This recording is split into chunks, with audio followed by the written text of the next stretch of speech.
À vous la parole en Drôme-Ardèche, Estelle Prat, Jean-Marie Portero. « 4 millions de Français ont passé leur dimanche après-midi dans les rues de différentes villes de France. Dimanche dernier, du jamais vu en France.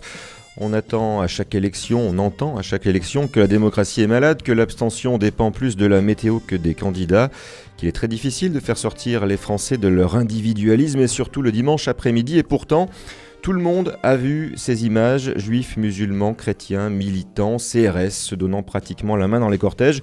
Est-ce que l'adversité, c'est dans l'adversité que naît la solidarité? Est-ce que les épreuves effacent les différences? N'est-ce que l'illusion de la chaleur d'un feu de paille? Quel travail devons-nous mettre en œuvre pour que cet élan perdure dans le fond de l'humanité? Voilà des questions que nous nous poserons autour de cette table ronde.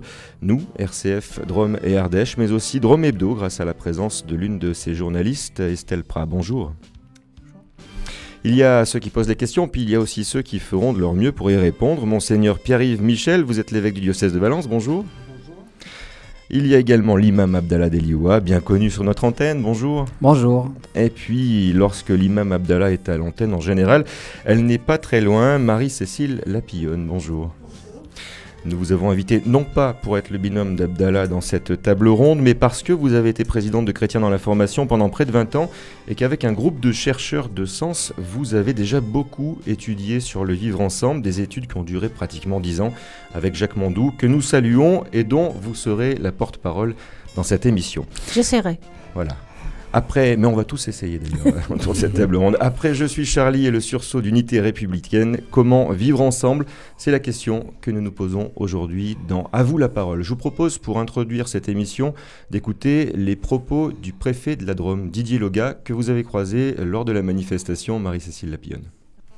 C'est une vaste question et une question qui renvoie, je crois, à chacun d'entre nous. Je représente l'État dans le département de la Drôme. L'État détient un certain nombre de clés pour répondre à cette question. Bien entendu, il a un rôle majeur dans l'organisation de notre République. Et en même temps, comment vivre ensemble, ça renvoie à la volonté, au choix de chacun d'entre nous dans la diversité que connaissent les Français. Nous venons de vivre des manifestations qui n'ont pas d'équivalent depuis la Libération. On est dans une situation totalement extraordinaire. On abuse parfois des qualificatifs, mais là je crois que le terme extraordinaire n'est pas exagéré. Dans ce contexte, la première mission de l'État, celle qu'il a dans toute période, mais encore plus en ce moment, c'est d'assurer la sécurité de ceux qui habitent ce pays. Donc des mesures ont été prises dans ce domaine, évidemment. Dans ce climat actuel où on sait que de nombreux extrémistes parlent français, ça pose question? Oui, ce qui pose question, et c'est un sujet qui ne manquera pas de revenir en débat au niveau national, c'est que bon nombre, et c'était le cas des auteurs des faits qui se sont produits il y a quelques jours, bon nombre d'auteurs d'actes terroristes ou d'actes de violence sont eux-mêmes, non seulement, comme vous venez de le dire, ils pratiquent le français, mais ils sont eux-mêmes de nationalité française. Ce qui limite, bien entendu, les mesures que l'on peut prendre dans l'état actuel de la loi à leur encontre. Il faut certainement revenir à une règle commune, à des valeurs communes qui ont été réaffirmées par une grande partie des Français ce week-end, car on voit bien que les mesures de protection que nous prenons ont leur efficacité, mais la meilleure protection d'une démocratie, c'est avant tout la volonté de vivre ensemble de ceux qui vivent dans cette démocratie. Et ça, c'est pas être utopique que de dire ça. Il y a une mission de l'État, il y a un rôle à jouer aussi pour chacun de nos concitoyens. Alors chaque concitoyen doit être responsable et aussi être vigilant. Il y a quelques jours, il y a une manifestation à laquelle je me suis exceptionnellement joint. Vous savez que les préfets voient plutôt arriver les manifestations devant leur préfecture qu'ils ne vont manifester au sein de ces manifestations. Et il m'a été demandé, c'était autour de la mairie de Valence, de prendre la parole, ce que j'ai fait volontiers. J'ai rappelé et j'ai demandé aux personnes qui étaient présentes d'être des militants de la liberté. Je crois que la liberté, elle doit se défendre. C'est ce que j'ai essayé de rappeler à cette occasion en faisant une citation d'un homme politique grec, Périclès, remontant à 5 siècles avant notre ère. C'est très vieux, aussi vieux que la démocratie, qui a dit que il n'y a pas de bonheur sans liberté. Mais il n'y a pas de liberté sans courage. Sans courage parce qu'il faut se battre. La liberté n'est pas acquise une fois pour toutes. Et donc il faut que chacun d'entre nous soit effectivement convaincu qu'il a un rôle à jouer, qu'il ne peut pas juste être protégé par la police, la gendarmerie, qui joueront leur rôle, bien entendu, par des lois qui certainement interviendront. Et tout ça sera fait, bien entendu. Mais il faut que chacun d'entre nous se responsabilise. Et j'espère que c'est un des messages qui a été exprimé ce week-end lors de ces manifestations géantes. Didier Loguet à l'instant, le préfet de la Drôme, représentant donc des services de l'État dans le département de la Drôme. C'était la réaction du préfet, la réaction des services de l'ordre suite à ces événements. On aimerait autour de cette table avoir votre réaction à vous, qui êtes des représentants de communautés religieuses. Abdallah Deliwa, vous représentez la communauté musulmane sur Valence, et peut-être même au-delà, parce que je sais que vous allez très souvent au-dessus de Lyon. Vous, quand il se passe quelque chose comme ça, quelle est votre réaction ? Déjà, tous les musulmans de France, en tant que citoyens français, ont été profondément touchés par ce qui s'est passé. On ne s'attendait pas. Je crois que tous les Français ne s'attendaient pas à cette violence, à cette extrême violence. Tuer des gens à plein Paris, c'était quelque chose d'extraordinaire. On n'a jamais vu ça ici. Et c'est vraiment très, très grave ce qui s'est passé. En tant que musulmans, nous sommes doublement touchés parce qu'on est touchés en tant que Français. Et on est touchés aussi parce que cet acte-là a été revendiqué, a été fait au nom de l'islam. Et ça, ce qui nous touche vraiment et profondément, parce que tous les musulmans savent qu'on ne peut pas tuer des innocents, qu'on ne peut pas être contre la liberté d'expression de cette manière-là et qu'on ne peut pas utiliser la violence pour exprimer un point de vue. Aujourd'hui, il y a quand même une étape qui a été franchie dans la violence et ces jeunes qui agissent au sein de la communauté musulmane, ces extrémistes qui sont vraiment une minorité et qui malheureusement ne fréquentent pas les mosquées, ne consultent pas les imams, sont endoctrinés généralement sur Internet, passent souvent par les prisons, qui ont une enfance très malheureuse, qui ont été peut-être abandonnés, ces choses-là. C'est-à-dire que la responsabilité incombe aux musulmans, certes, aux imams, certes, parce que nous avons quand même une responsabilité vis-à-vis de ces jeunes-là pour les orienter, pour leur montrer le chemin, pour leur dire que l'islam, c'est une religion de paix, de tolérance et de fraternité avec tout le monde. Et par contre, nous n'avons pas l'occasion de leur dire. Puisqu'ils ne fréquentent pas les mosquées. Exactement, et puisqu'ils sont endoctrinés, soit sur Internet, soit dans les prisons. Il y a un vrai problème qui est posé aujourd'hui à la République. Les prisons, on a entendu beaucoup parler. Estelle Prat. Peut-être Pierre-Yves Michel, votre réaction, comment vous avez réagi à ces événements et comment la communauté catholique a réagi ? Moi, j'ai réagi par beaucoup d'émotions, du silence, la prière, pour tous ceux qui ont été touchés, tous ceux qui, finalement, tout ce monde qui est en souffrance. J'ai pensé à ces pays qui vivent ce genre d'attentats pratiquement chaque semaine, pratiquement en permanence. Alors nous, il y a une répercussion énorme et je la partage pleinement, parce que voilà, quand ça se rapproche, on se dit... Mais je me suis dit... Combien de lieux de par le monde qui vivent ce genre d'attentats, d'extrême violence en permanence. Donc voilà, moi j'ai eu besoin aussi comme je ne pouvais pas me rendre à Paris dimanche, l'après-midi, j'avais marché le jeudi ou le mercredi, je ne sais plus, à Valence. Le jeudi. Et on était ensemble. Ensemble, et voilà. Tout à fait. Et le dimanche après-midi, j'ai marché. J'ai marché dans la ville. En regardant, etc., j'ai fait plusieurs quartiers assez larges. Et voilà, j'avais besoin en communion avec tous ceux qui exprimaient cette émotion, eh bien, de présenter à Dieu cette humanité qui finalement s'aveugle dans la violence pour, je veux dire, un manque d'accueil finalement de ce que nous sommes, des frères, avec une extrême variété de croyances et d'opinions, mais voilà. Des frères. les frères. Moi, le dimanche après-midi, je suis parti avec Hassan et avec une petite association qui s'appelle Touche d'Espoir pour aller rencontrer les SDF, les gens qui dorment à l'extérieur, pour partager avec eux une petite soupe chaude. Voilà. Touche d'Espoir, c'est quoi cette association? C'est une petite association humanitaire qui travaille ici à Valence. Elle le fait chaque dimanche, elle fait ce petit tour. Il y a 25 SDF ici à Valence qui dorment à l'extérieur. Et donc on est parti les voir. Moi, c'était ma première fois où j'étais vraiment très très touché. Et c'était justement le dimanche après-midi où tous les Français étaient à l'extérieur. Nous aussi, on était à l'extérieur. On pourra revenir sur cette association et d'autres d'ailleurs qui ont été créées dans le département de la Drôme et qui justement vont complètement à l'inverse de ce qu'on a pu voir lors de ces attentats. Est-ce que vous avez eu l'un ou l'autre à calmer des gens dans vos communautés après ces événements, à raisonner? Moi, j'avais à rassurer. Beaucoup de musulmans étaient très inquiets. La majorité des musulmans, jusqu'à aujourd'hui, sont très inquiets. On a entendu parler de beaucoup d'actes de violence, d'islamophobie ou de réactions de certains identitaires ou certains... Et il y a beaucoup de rumeurs qui circulent, mais il y a quand même certaines réalités, il y a certains actes qui se sont passés réellement en France et les musulmans sont inquiets. Moi, la semaine dernière, lors de mon prêche du vendredi dernier, j'ai rassuré, aujourd'hui aussi. On a eu même des informations que des fidèles de la mosquée ne sont pas venus parce qu'ils avaient peur. Et donc, on avait beaucoup à rassurer les musulmans parce qu'ils se sont...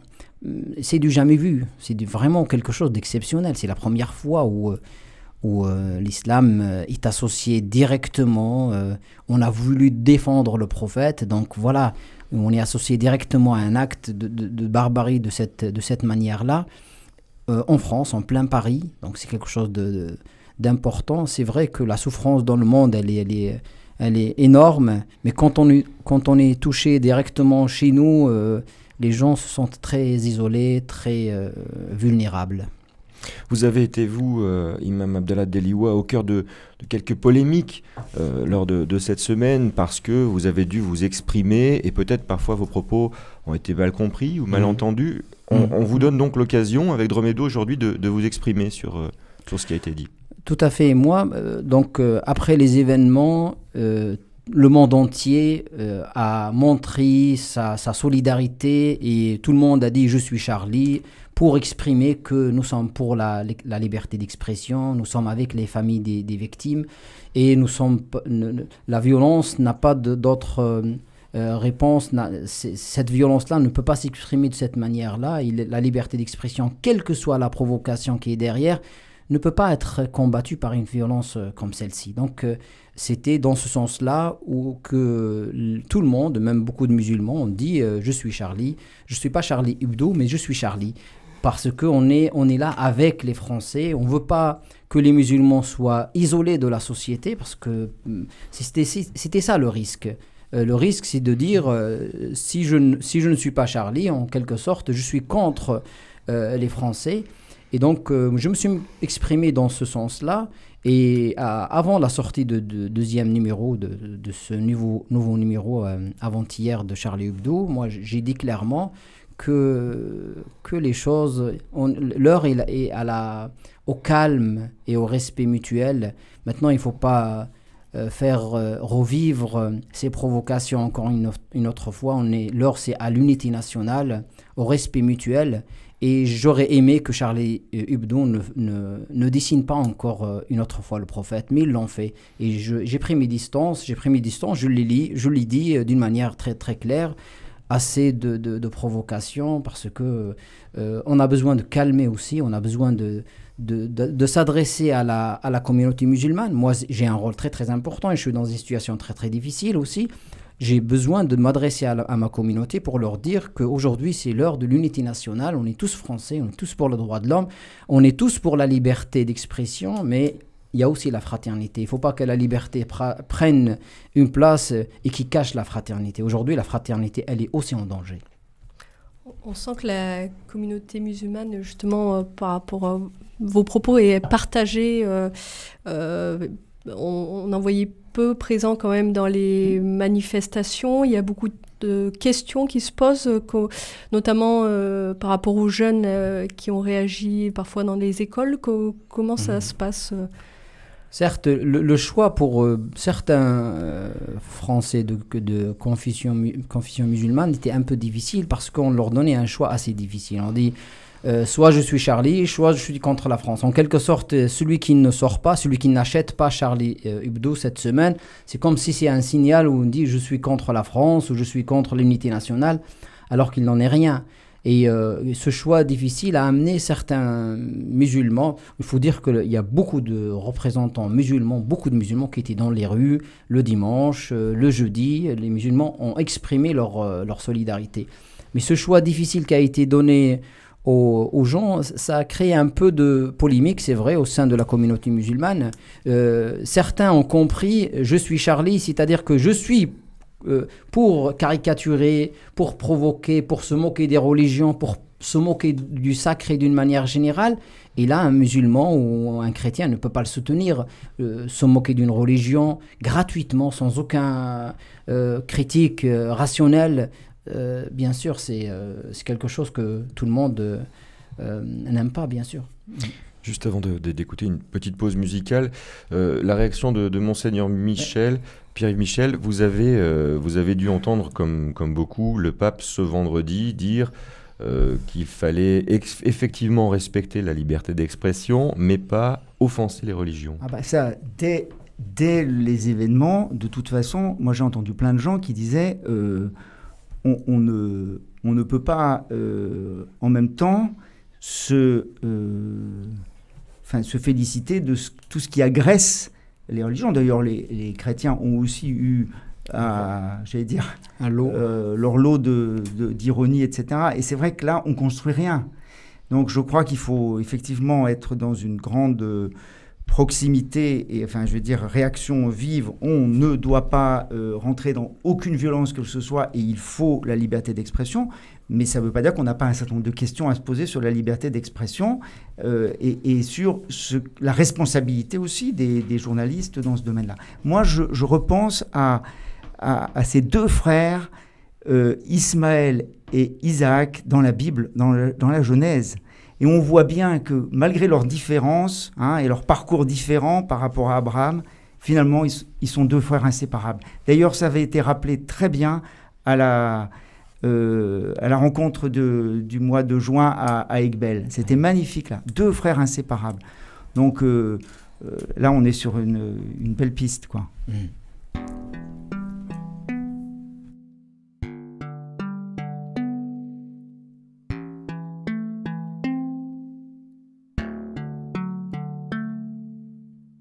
Janvier 2015, j'ai pas envie d'aller au lit. Je préfère prendre un stylo car ce soir, je suis Charlie. Nos artisans de la liberté ont rencontré leur destinée. Ce soir, j'écris pour eux parce que je sais pas dessiner.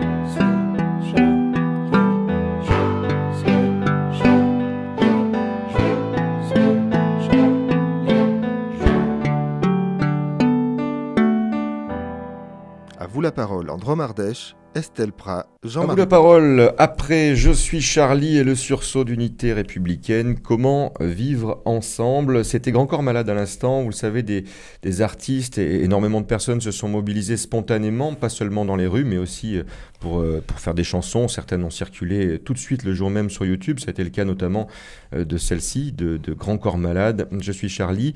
Est-ce que dans cette deuxième partie, on peut aussi voir le travail qui a été fait pendant pratiquement 10 ans, Marie-Cécile Lapillonne, vous allez en témoigner, avec l'association Chrétiens dans l'information, vous avez énormément étudié ce côté du vivre ensemble. Comment vivre ensemble? Oui, c'est vrai que pendant 10 ans, nous avons essayé de travailler avec Jacques Mondou, quand même le féliciter de nous avoir aidés à faire cette recherche. Nous avons travaillé dans toute la Drôme avec l'aide du Conseil général et vraiment de tout le monde sur effectivement la mondialisation bien sûr, la fraternité tout d'abord, liberté, égalité. Nous l'avions intitulé la fraternité en question. Et c'est vrai que cette fraternité n'était pour nous peut-être pas évidente finalement, puisqu'on a travaillé sur la fraternité ne serait-elle qu'une utopie, et puis on a abouti à la fraternité qui transfigure la vie. Donc on a fait tout un cheminement drômois avec les élus, avec tout le monde, parce que la fraternité n'est pour nous ni une utopie, ni une contrainte aliénante, elle est une autre façon de voir et de se tourner vers nos énergies, vers une nouvelle façon de vivre. Et que cette nouvelle façon de vivre, il faut la trouver. Alors c'est vrai qu'à l'époque, quand on a fait ce programme, il n'y avait pas Internet pratiquement, il n'y avait pas Facebook, il n'y avait pas tout ça. Donc on n'avait pas étudié tous ces médias nouveaux que nous n'avions pas analysés. Je pense que ça a un petit peu changé le monde quand même. Il va falloir faire la version 2. Oui. Non, parce que le monde a quand même changé à partir de là quand même. Alors ensuite, nous avons travaillé sur le vivre ensemble. Alors c'est vrai que c'était Noël Copin qui était venu pour parler de la fraternité, et puis c'est René Raymond qui nous a parlé du vivre ensemble, entre autres. Et ce vivre ensemble de René Raymond, il aboutissait que l'histoire n'est jamais écrite d'avance, que finalement, il n'y a pas de fatalité et que ce sont les hommes qui font l'histoire. Donc c'est à nous de prendre notre courage de main et d'y aller, quoi. Il faut trouver des idées, il faut innover dans ce domaine-là. Peut-être qu'il y a une innovation à trouver. Voilà. Et pour la fraternité, Noël Copin nous avait dit, ici, le monde basculait du bon côté. Donc ça semblait peut-être aussi une utopie, mais pourquoi pas ? Pourquoi pas? Alors, on est parti, bien sûr, de la réflexion d'un certain Huntington, Samuel Huntington, qui en 1992, avait fait déjà le livre « Le choc des civilisations ». Et ce choc des civilisations annonçait bien ce qui allait arriver, finalement. Et que ça... et sa conclusion était aussi qu'il fallait s'entendre, qu'il fallait se prendre par la main, sinon on allait à la catastrophe, quoi. On est condamné à vivre ensemble ou à mourir. Un peu ça, oui, c'est tout à fait. Ou à mourir, ou à se séparer, et puis de partir chacun dans son coin. Et ce serait une énorme fracture. C'était parce qu'il faut choisir entre vivre ensemble ou la barbarie. Enfin, c'est difficile. On a entendu plusieurs fois dans la première partie le mot peur. Peut-être qu'aujourd'hui, ce qui empêche de vivre ensemble, c'est justement les peurs. Comment on peut aller au-delà de ces peurs ? Tout à fait. Je pense que c'est pas Abdallah qui me contredira. Il va me dire, avec son vocabulaire à lui, il faut s'entreconnaître.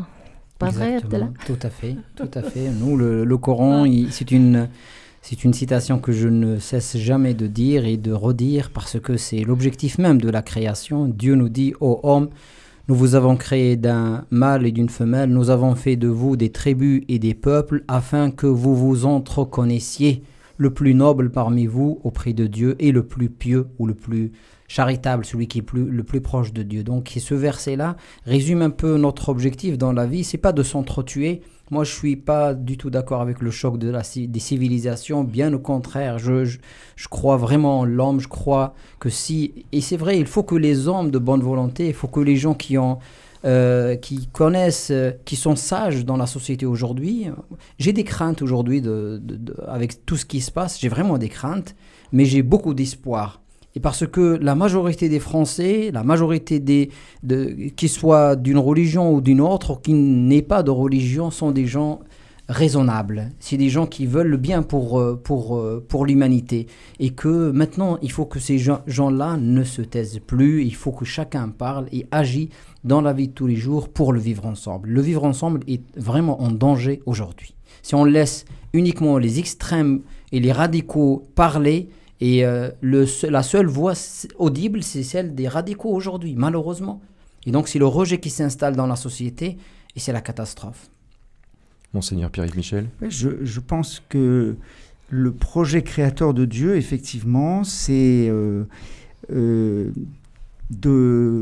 faire exister des êtres qui sont appelés à se connaître, à se rencontrer dans leur diversité, des couleurs de peau, des cultures, et qui finalement sont faits pour le don, le respect mutuel, la fraternité, puisque Dieu Père, et il a des fils qui sont appelés à être frères.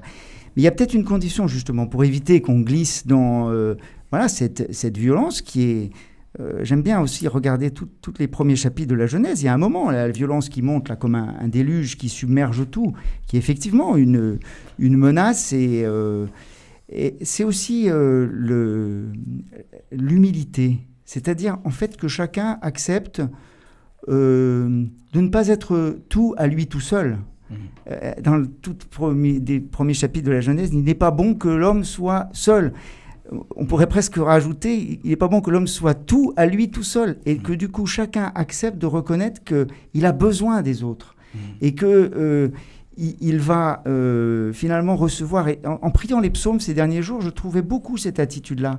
Je me disais, voilà, reconnaître nos fragilités, nos pauvretés, et savoir recevoir des autres, alors des autres dans le quotidien et aussi à l'intérieur du dialogue entre les cultures et les religions. On réentendait, moi je pensais aussi à la figure du pape Paul VI qui avait appelé l'Église à se faire conversation pour être dans ce dialogue de salut. Et ça suppose vraiment cette humilité, cette espèce d'abaissement qui est finalement celui de Jésus qui va jusqu'au bout pour... voilà, nous inviter à... Mais il y a un retournement à faire, oui, il y a une conversion à vivre, c'est sûr. L'épreuve de l'altérité. Voilà. Dieu nous dit dans le Coran, si Dieu l'avait voulu, il aurait fait de vous tous une seule communauté. Mais il a voulu vous éprouver par le don de la diversité. Le pluriel. Le pluriel, c'est comme si c'était obligatoire. On ne peut pas vivre ensemble, se respecter mutuellement. L'uniformisation des humains, c'est pas l'objectif du Créateur. Estelle Prat. Pensez-vous justement que les religions ont assez de place pour se faire connaître aujourd'hui dans la société française, notamment dans les écoles? Est-ce que vous arrivez à intervenir, à être sollicité pour parler de la religion? Je crois que la religion doit prendre sa place dans la société. On est dans un pays laïque. La laïcité, justement, c'est la liberté de pratiquer la religion en public comme en privé, c'est les droits de l'homme. La religion doit prendre sa place dans le respect mutuel, dans le respect des autres religions et dans le respect des humains d'une manière générale. Donc c'est la fraternité humaine qui prime et qui est la fraternité, la citoyenneté. Dans les écoles, je crois qu'il y a vraiment un besoin de connaissances des religions et des interventions. Certainement ça existe. Moi je fais quelques interventions dans des écoles privées notamment, mais publiques aussi, des lycées qui m'invitent de temps en temps à 3 voix, musulmanes, juives et chrétiennes. Par exemple, on va intervenir à Camille-Vernet la semaine prochaine, le 24. Et quel est l'objectif? Pour mieux connaître les religions, c'est ça? Oui, pour répondre aux questionnements des élèves. C'est les profs de l'histoire géo généralement qui enseignent le fait religieux. Cette initiative d'inviter des hommes de la religion pour parler sans aucun prosélytisme, sans aucune...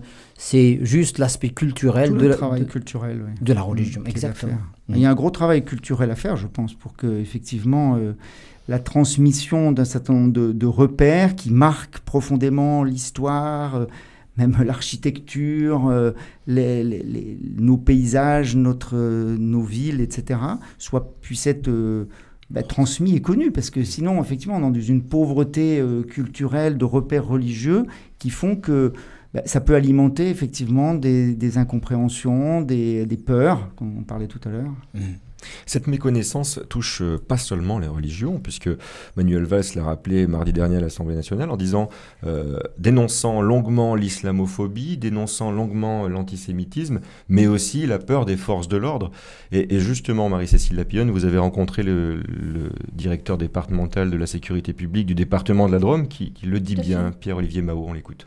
Comment vous avez vécu d'abord ces événements, la reconnaissance de la police quand même par la population ?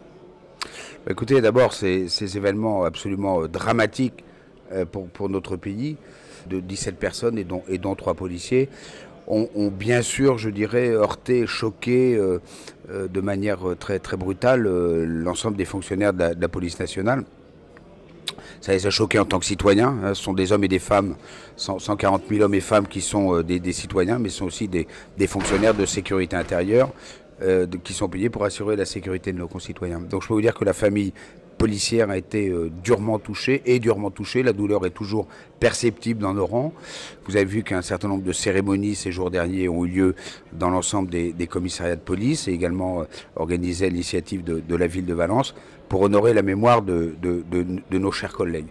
Donc on est toujours dans le deuil et dans la douleur et je pense que ce qui s'est passé là marquera encore très longtemps l'ensemble des services de police et les esprits des fonctionnaires. Pour autant, nous avons bien sûr toujours été à notre poste afin d'assurer notre mission. On n'oublie jamais notre mission, qui est celle d'assurer la sécurité de nos concitoyens et la défense des institutions françaises. Donc, si vous voulez, notre sentiment, c'est un sentiment double, une grande douleur, mais une volonté farouche d'assumer jusqu'au bout notre mission et de faire face aux exigences de notre devoir. Mais votre question allait certainement au-delà. Donc, on a été également... je dirais dans ces circonstances, autant que faire se peut, agréablement surpris, si on peut s'exprimer ainsi, surpris agréablement par les témoignages de satisfaction de nos concitoyens, témoignages auxquels on n'est pas forcément habitué, mais c'est vrai que ce type de drame national, voire à portée internationale, bien sûr décuple, je dirais, et désinhibe un certain nombre de comportements, et on l'a vu bien souvent dans le bon sens. Pierre-Olivier Mahot, donc le directeur départemental de la sécurité publique, Estelle Prat. Donc, qu'est-ce que vous pensez notamment vous avez parlé tout à l'heure de la prison. Vous aviez dit à un moment donné que vous trouviez qu'il n'y avait pas assez d'aumôniers musulmans dans la prison de Valence. Tout à fait, oui. Je voudrais juste réagir par rapport à ce qui vient d'être dit. Moi, je salue les forces de l'ordre. Je crois qu'ils ont un rôle très, très important à jouer parce que il faut empêcher, il faut vraiment qu'il y ait un travail de fond pour empêcher ces jeunes de s'engager parce que ce que je vais dire, peut-être ça va choquer certains, mais certains de ces jeunes sont victimes d'un endoctrinement de certaines sectes, de certains gourous en quelque sorte. C'est des gens qui sont simples généralement et qui se font piéger. Et quand ils basculent de l'autre côté, quand ils partent en Syrie par exemple, c'est fini. Après, on ne peut plus récupérer. Donc les forces de l'ordre ont un rôle très très important. Mais je n'oublie pas de dire que l'islamophobie aujourd'hui c'est une réalité. En France, c'est une réalité parce que peut-être les citoyens ne la voient pas, mais nous musulmans, moi en tant qu'imam, je la vois. J'ai énormément de personnes qui me contactent dans l'indifférence totale et qui me racontent des histoires extraordinaires sur l'islamophobie. Donc je demande quand même aux autorités de prendre à bras le corps ce problème d'islamophobie qui s'installe de plus en plus et la banalisation de l'islamophobie, c'est une réalité. Il faut que les forces de l'ordre prennent ce problème réellement. Et d'ailleurs, on ne l'a pas dit assez peut-être, mais il y a eu des dizaines d'attaques à l'encontre de communautés musulmanes suite à l'attentat de Charlie Hebdo. Tout à fait. Sur la question d'Estelle Prat pour les prisons. Oui, certainement. Moi, je trouve que dans les prisons, il y a un manque énorme on sait malheureusement pour les musulmans, 80% des détenus sont de confession musulmane. On n'a pas le droit de donner des chiffres comme ça, mais on le sait. On le sait que c'est une réalité. Les prisons, il y a énormément de jeunes musulmans qui sont dans les prisons. Et aujourd'hui, ces jeunes-là il n'y a pas d'encadrement. Les jeunes, quand ils sont en prison, ils ont envie de revenir à Dieu, ils ont envie de retrouver des repères, de s'attacher au spirituel. C'est une réalité. Et que s'ils trouvent que d'autres jeunes qui sont encore dans l'ignorance et qui ont des idées bizarres, ils vont tomber dans l'extrémisme. Et c'est ce qu'on voit généralement, les gens qui deviennent des grands terroristes, c'est des gens qui ont déjà fait de la prison.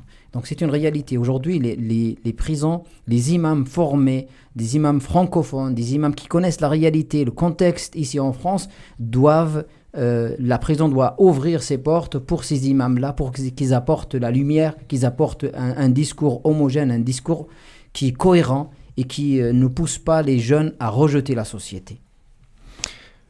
Pierre-Olivier Mahot l'a dit, pas d'angélisme non plus. C'est-à-dire, effectivement, 4 millions de personnes dans la rue dimanche après-midi. On a vu des personnes aller embrasser des CRS. Cette image a fait le tour des caméras. Mais pas d'angélisme. Ça veut dire que, est-ce que c'était un feu de paille et que finalement, maintenant que le numéro de Charlie est sorti, finalement, chacun revient avec ses peurs aujourd'hui, c'est ça ? Non, moi je dirais pas ça, je pense que c'est un sursaut qui est un signe qu'il y a une aspiration profonde à une rencontre et à une connaissance mutuelle, mais ça ne suffit pas. Effectivement, il faut travailler, il faut ancrer cette réaction qui est liée à un choc, mais du coup qui révèle quand même une aspiration à partager des valeurs de notre République, hein, ça a été bien dit, et je pense que le préfet le disait tout à l'heure, c'est un peu l'affaire de tous aussi, cette construction d'une société où chacun peut trouver sa place, où on adhère à un certain nombre de repères fondamentaux pour le vivre ensemble, pour que tout le monde puisse librement s'exprimer, déployer ses charismes et trouver sa place. Donc je pense qu'effectivement, ça c'est un travail que les éducateurs, que tous les responsables civils de la société font beaucoup, hein, tous les hommes politiques travaillent ça. Mais c'est vrai que je voudrais dire une chose, ça m'a fait prendre conscience que souvent, pour dépasser cette islamophobie que vous ressentez, dont vous avez parlé tout à l'heure, je pense qu'en fait, il y a des pas à faire pour créer des liens dans le réseau amical. Et il y a peut-être encore beaucoup de pas à faire, justement. On en prend conscience à cette occasion. Beaucoup de pas à faire pour que... et là, je parle pour les chrétiens, mais pour tous, hein, juifs, chrétiens, musulmans, personnes sans religion, eh bien, on puisse se dire, tiens, dans mon cercle d'amis, est-ce que j'ai pu finalement nouer des liens un peu profonds avec des personnes qui partagent, ou alors sinon je suis toujours dans mon petit cercle finalement, et parce que je pense que là se jouent beaucoup de choses, et franchement pour les chrétiens c'est vraiment au cœur de l'évangile, quoi. Aller à la rencontre, on le voit, Jésus n'arrête pas de le faire, et du coup peut-être que c'est un peu ce que nous dit le pape François quand on lui dit viens dehors, que j'ai repris comme devise, c'est il faut aller à la rencontre, et peut-être que ça demande effectivement de dépasser un peu des peurs et de faire des choix pour que même dans des soirées entre amis, parce que là je pense que c'est un levier pour faire grandir ce vivre ensemble, ces solidarités qui peut-être sont encore insuffisantes dans notre pays, Tout à fait, oui. Pour parler de ce que nous connaissons ici, hein. Moi je crois qu'il y aura un avant et un après le 7 janvier ou les événements de Charlie. Je suis certain qu'aujourd'hui... Oui, ça déclenche... Ça a déclenché chez les musulmans, de mon point de vue, moi je n'ai jamais écrit autant d'articles, je n'ai jamais envoyé autant de mails, je n'ai jamais reçu autant de commentaires que cette fois-ci, parce que je sens qu'il y a un vrai questionnement chez les musulmans par rapport à des positions de base, parfois à des positions très très... c'est-à-dire que maintenant, on n'a plus le droit de se taire. On n'a plus le droit de laisser aller les choses comme ça. On doit obligatoirement agir. Il reste des choses à faire, peut-être pas tout, comme nous disent Francis Cabrel et Souad Massi. On parle des bonnes pratiques dans le département de la Drôme juste après.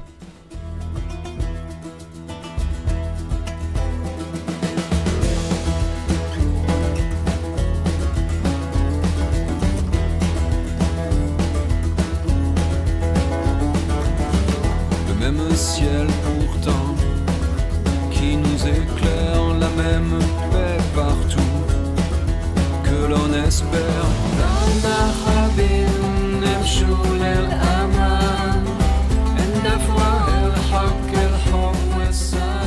À vous la parole en Drôme Ardèche, Estelle Prat, Jean-Marie Portero. Tout reste à faire, Francis Cabrel, Souad Massier à l'instant, peut-être pas tout à fait tout, c'est ce qu'on était en train de dire en fin de la deuxième partie. La difficulté de faire croiser les réseaux des personnes qui sont de confession musulmane, les réseaux de personnes qui sont d'autres confessions religieuses, parfois peut être un empêchement, mais il y a des choses qui se passent sur notre territoire, Estelle Prat. La question, c'est un peu comment on fait pour se rencontrer du coup maintenant à Valence, dans la Drôme. Il y a souvent des rencontres chrétiennes, musulmanes qui sont organisées. On retrouve souvent les mêmes personnes. Du coup, est-ce qu'il y a des initiatives pour élargir, pour proposer autre chose? Nous avons chrétiens, juifs et musulmans de Valence.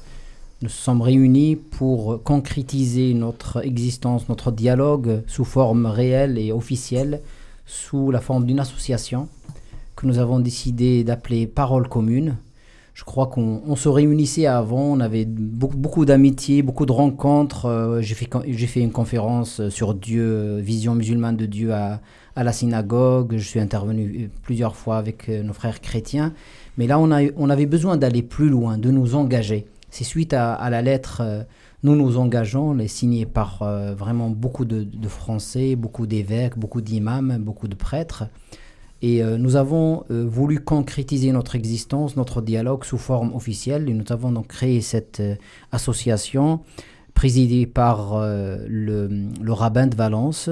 Je suis son vice-président. C'est un diacre qui est le trésorier et un pasteur, le secrétaire de cette association qui est formée de toutes les religions monothéistes. Thierry Ziegler, c'est ça, le Thierry pasteur. Ziegler, exactement. Ouais. On connaît bien aussi ici. D'accord. Et Xavier de Barberet, qui est le trésorier de l'association Parole Commune. Et nous avons commencé par faire une conférence à laquelle ont assisté beaucoup de Valentinois. Et le maire était avec nous. Et cette conférence tournait autour de ce dialogue interreligieux. C'est pas fini, je crois qu'il va y avoir encore d'autres actions de cette association. Tout à fait. Le service interreligieux pour le diocèse de Valence, Monseigneur Pierre-Yves Michel. Je pense que l'institutionnel, vous partez sur l'institutionnel, moi ça me paraît pas le plus décisif. Moi je crois, c'est ce que je disais tout à l'heure, je crois vraiment à l'interpellation personnelle de chacun, en plus dans un moment comme ça. Et je crois que c'est bien de faire des associations parce que ça favorise un petit peu. Mais je crois vraiment que, c'est en tout cas ma prière vraiment, c'est que ce soit de l'ordre de la décision en conscience de chacun, de se mettre devant Dieu pour que, regarder ses frères avec qui on partage la même foi ou ses frères qui sont d'une autre tradition religieuse et pour d'abord prier pour eux. Et apprendre à grandir, apprendre à cheminer ensemble.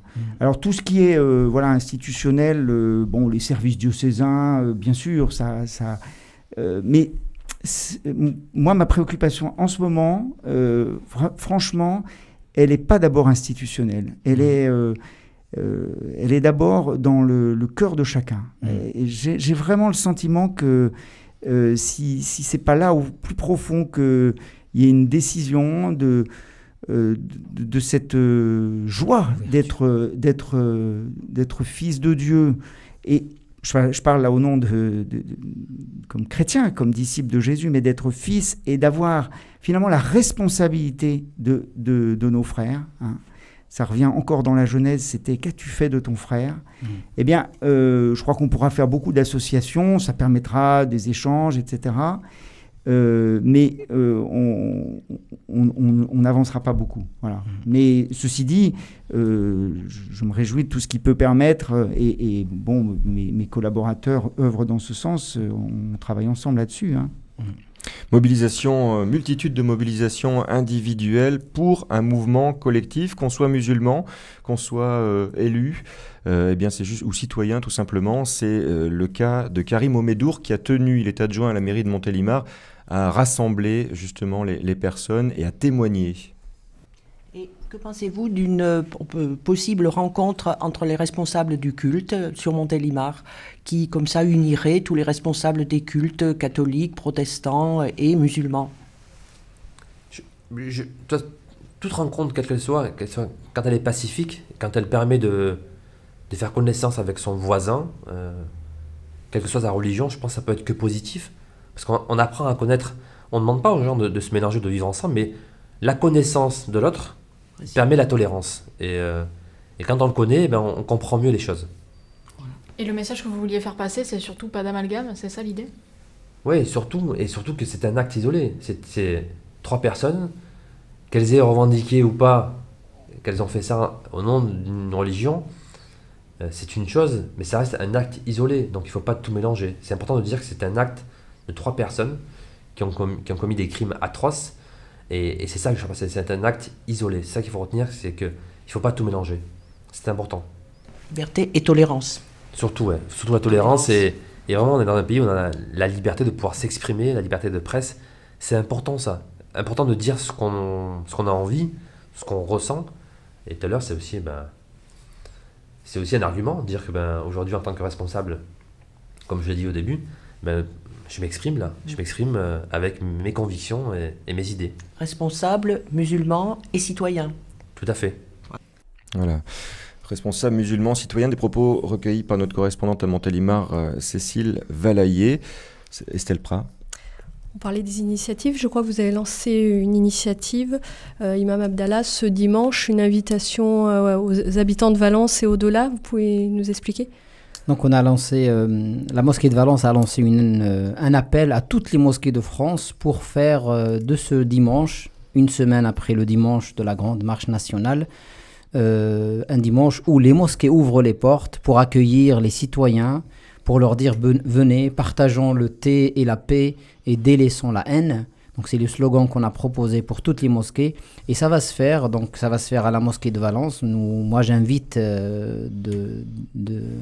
tous les Valentinois et Valentinoises de venir pour partager avec nous ces moments agréables, pour nous soutenir parce que nous en avons besoin et pour nous apporter donc leur soutien et leur sourire et partager avec nous un thé. Et nous avons remarqué, parce que la mosquée fait les portes ouvertes de la mosquée chaque année, ça fait la 4 fois qu'on l'a fait.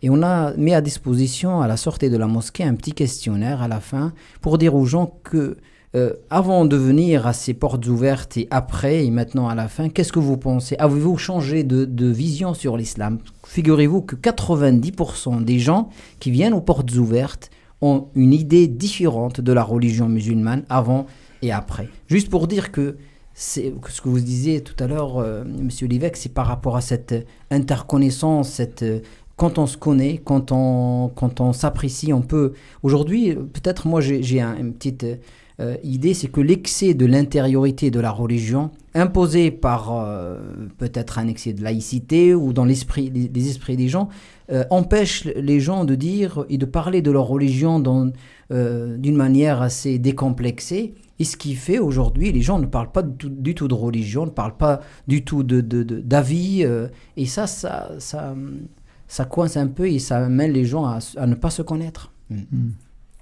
Monseigneur Pierre-Yves Michel.